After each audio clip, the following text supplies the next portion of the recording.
I think that there's really no doubt in saying that the real highlight of the sequel trilogy has got to be the character of Kylo Ren / Ben Solo, portrayed by actor Adam Driver, and exactly how much of an impact he really had on the sequel trilogy movies. This is Mike Zero. Make sure to subscribe if you are new to the channel for future Star Wars content.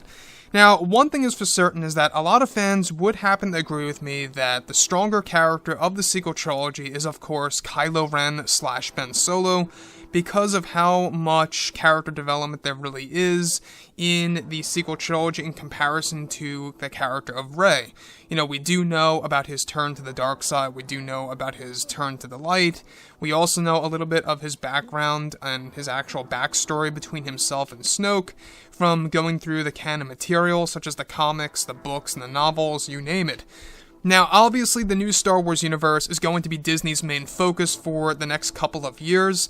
This new universe is going to be a mixture of movies, comics, books, novels, video games, TV shows, all bundled up together into one that's actually said to be far larger than the old expanded universe that we got back in the 1990s and the early 2000s. So this really is a big deal.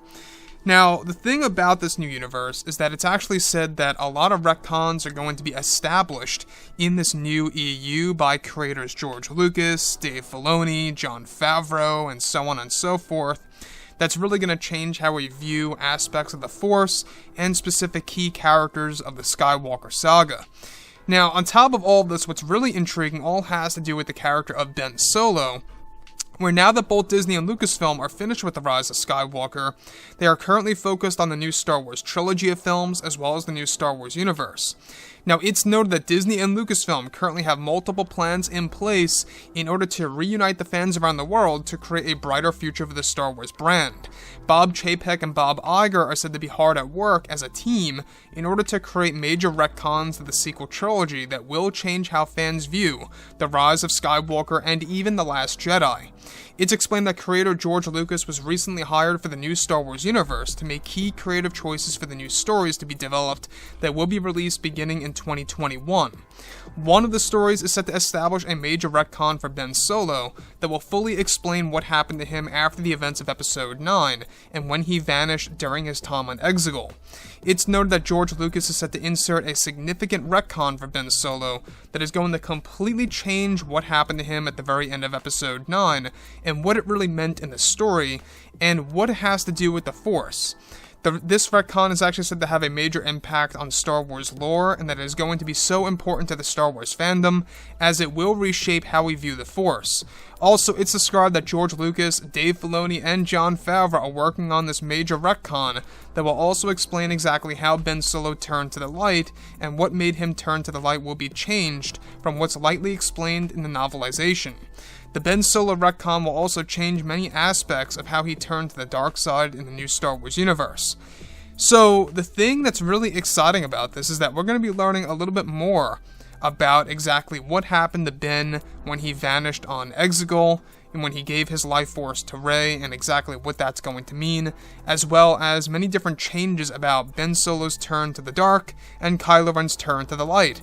So, all these different aspects of what George Lucas, Jon Favreau, and Dave Filoni are working on, it tells us, the fans, that they're really trying to make Ben Solo, I guess you could say, a more in-depth character in this new EU, kind of like what they did in the old expanded universe with the character of Luke Skywalker. It almost seems like that Luke is going to be kind of like the Ben Solo of the new expanded universe, or vice versa, right? So, Ben Solo really getting all these major changes, all these major retcons.